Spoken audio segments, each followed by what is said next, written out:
Lettre d'une Péruvienne de Françoise de Graffigny, édition de Martine Reid. Lettre 11. Quoique j'aie pris tous les soins qui sont en mon pouvoir pour découvrir quelques lumières sur mon sort, mon cher Asa, je n'en suis pas mieux instruite que je l'étais il y a 3 jours.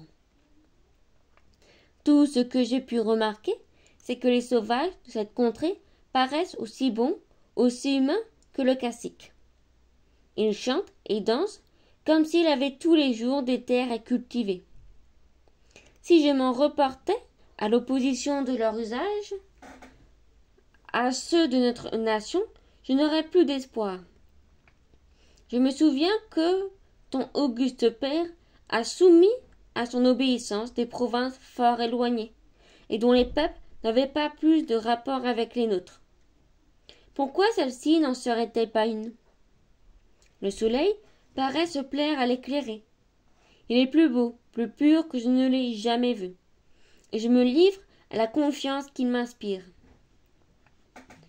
Il ne me reste d'inquiétude que sur la longueur du temps qu'il faudra passer avant de pouvoir m'éclaircir tout à fait sur nos intérêts. Car, mon cher Asa, je n'en puis plus douter. Le seul usage de la langue du pays pourra m'apprendre la vérité et finir mes inquiétudes. Je me laisse échapper aucune occasion de m'en instruire. Je profite de tous les moments où d'Éterville me laisse en liberté pour prendre des leçons de ma China. C'est une faible ressource. Ne pouvant lui faire entendre mes pensées, je ne puis former aucun raisonnement avec elle. Je n'apprends que le nom des objets qui frappent ses yeux et les miens. Les signes du cacique me sont quelquefois plus utiles. L'habitude nous en a fait une espèce de langage. Il nous sert au moins à exprimer nos volontés. Il me mena hier dans une maison où, sans cette intelligence, je me serais fort mal conduite. Nous entrâmes dans une chambre plus grande et plus ornée que celle que j'habite. Beaucoup de monde y était assemblé.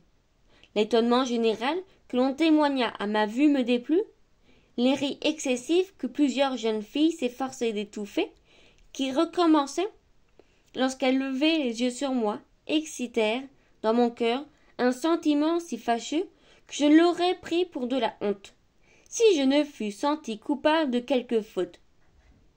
Mais ne me trouvant qu'une grande répugnance à demeure avec elle, j'allais retourner sur mes pas quand un signe d'Éterville me retint.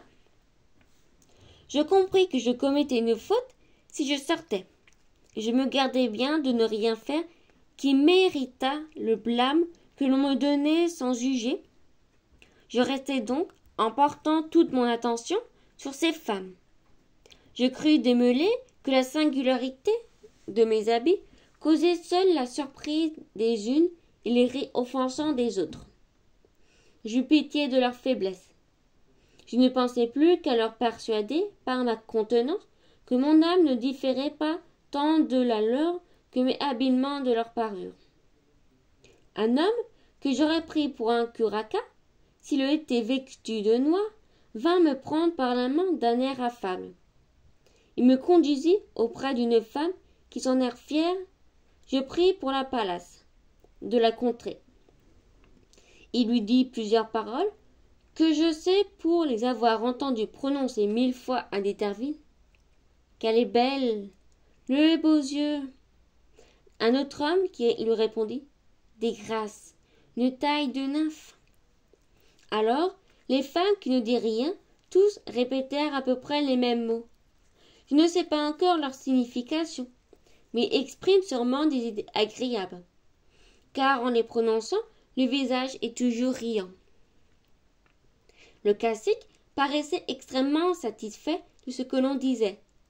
Il se tint toujours à côté de moi, ou, s'il s'en éloignait pour parler à quelqu'un, ses yeux ne me perdaient pas de vue, et ses cils m'avertissaient de ce que je devais faire. De mon côté, j'étais fort attentive à l'observer pour ne point blesser les usages d'une nation si peu instruite des nôtres. Je ne sais, mon cher Asa, si je pourrais te faire comprendre combien les manières de cette sauvage m'ont paru extraordinaires. Ils ont été vivacité si impatients que les paroles de leur suffisent pas pour exprimer. Ils parlent autant pour le mouvement de leur corps que par le son de leur voix. Ce que j'ai vu de leur agitation continuelle m'a pleinement persuadé du peu d'importance des démonstrations du cacique qui m'ont tant causé d'embarras et sur lesquelles j'ai fait tant de fausses conjectures. Il baissa hier les mains de la Pallas et celles de toutes les autres femmes. Il les baisa avec au visage, ce que je n'avais pas encore vu. Les hommes venaient l'embrasser. Les uns les prenaient par une main, les autres le tirèrent par son habit, et tout cela avec une promptitude dont nous n'avons point d'idée. À juger de leur esprit par la vivacité de leurs gestes, je suis sûr que nos expressions mesurées, qui les subliment qu'en paraissons, qui expriment si naturellement nos tendres sentiments et nos pensées affectueuses, leur paraîtraient insipides. Ils prendraient notre air sérieux et modeste pour de la stupidité, et la gravité de notre démarche pour un étourdissement. Le croirais-tu, mon cher Asa, malgré leur imperfection, si tu étais ici, je me plairais avec eux. Un certain air d'affabilité répandu sur tout ce qu'ils font les rend aimables, et si mon âme était plus heureuse, je trouverais du plaisir dans la diversité des objets qui se pressent successivement à mes yeux. Mais le peu de rapport qu'ils ont avec toi efface les agréments de leur nouveauté. Toi seul fais mon bien et mes plaisirs. Fin de la 11e lettre.